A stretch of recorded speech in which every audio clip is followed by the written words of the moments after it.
Hey everybody, TBC here, back with another video, and today we're going to talk about just a little theory I have, I guess. With the recent release of the 2021 LEGO Star Wars sets, we get to have a closer look at what the sets will actually look like in hand come release day on January 1st. And now the rumors of these sets were quite bad. I mean, what we are hearing were they're going to be scaled down and that they were going to be a lot cheaper. And obviously a lot cheaper is better, but we don't necessarily want scaled down X-Wings or scaled down TIE Fighters.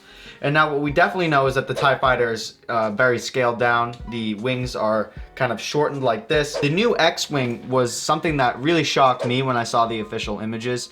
We kind of had a good idea of what it was going to look like based off of this previous leak, but it really wasn't that great of a picture. But looking at it with the official LEGO photos on lego.com, we get to see what the proportions are actually going to look like. Now, the 2018 X-Wing had 730 pieces and retailed for $80 US.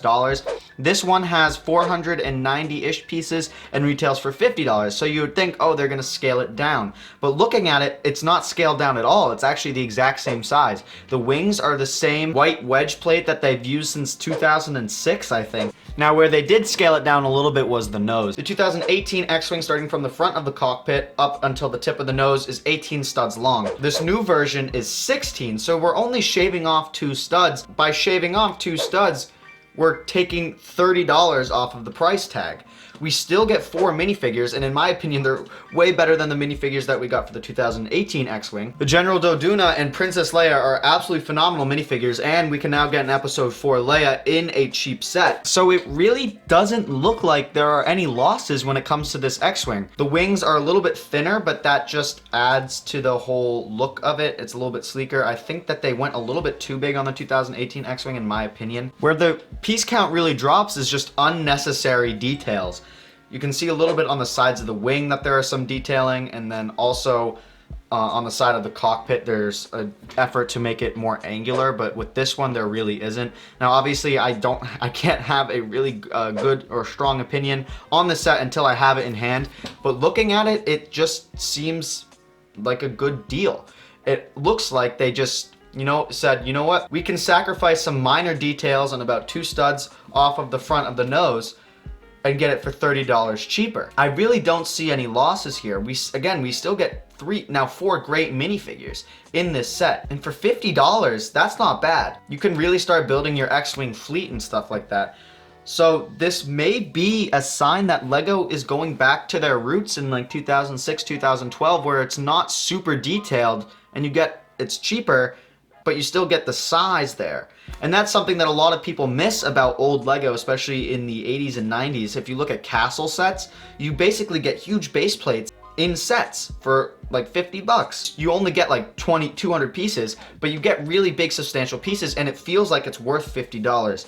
Now, having sets that are highly detailed may not seem in your hand like they were worth the $80 you spent. I have a feeling that the 2020 X-Wing and the 2018 X-Wing are gonna have like the same hand feel. The 2018 version just looks a little bit better. I think that if this set does well, which I really hope it does, because I'm gonna probably buy at least one of these, because now that it's only 50 bucks, I can get 2 of these for $100 instead of 1 for $100, and I can start making my Rebel fleet and stuff like that. But I think that if this does well, LEGO will start making sets that aren't as highly detailed, and you get them for a better price. I'm excited to see what comes of this. Another thing that also points that LEGO sets are just going to be getting cheaper is that the UCS gunship is going to come out, hopefully this May 4th, for a rumored price of $200. I think me and a lot of other people had suspected that it would cost from $300 to $400, but if we're really getting a $200 UCS gunship, sets could just be getting cheaper in general, which is really, really exciting. I'm excited to get this set in hand to see if it's trash or not. And if it's not trash, then that's great, because I just got an X-Wing for $30 less than the 2018 version. If LEGO Star Wars sets are getting cheaper from now on out, I have no complaints, and I don't think anybody should complain either. I just wanted to touch on the TIE Fighter at the end of this video. Yes, it is going to be scaled down, but it looks really, really great. And based on my comment section of my video that I posted yesterday about the new images that came out, everybody seems to love the TIE Fighter even when it's scaled down. I think it definitely looks really great. I'm definitely going to pick up at least one to see how it is. And the minifigures aren't bad at all in that set. Of course, you can't really do much about the new Stormtrooper helmet mold, but the Imperial protocol droid is a great addition. But these sets aren't as bad as I thought they were going to be. And I think the next thing that a lot of us LEGO fans are very excited about is seeing what the Imperial Shuttle is going to look like, because that also is supposed to be $30 cheaper than the previous iteration of that set, $100 in 2015, now going to be $70, I believe, or possibly $80. So around $30 to $20 markdown.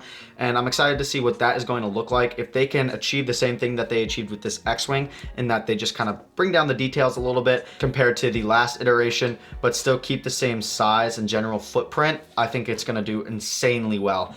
I'm really excited to see how this turns out. Let me know what you guys think about this down in the comments below. If you enjoyed this video, please drop a like down below. Thank you guys so much for watching. Please sub and turn notifications on, because I am now on Thanksgiving break and there's going to be a slew of content coming out on all platforms, YouTube, Instagram, and now Twitch. I do have a Twitch. There's a link in the description. I will be streaming on there as well, so go follow me if you don't want to miss a stream. I'm going to be doing pretty much the same stuff as I do on my channel, builds and stuff like that. But anyways, thank you guys so much for watching. I hope you guys have a great day. I'll see you all later.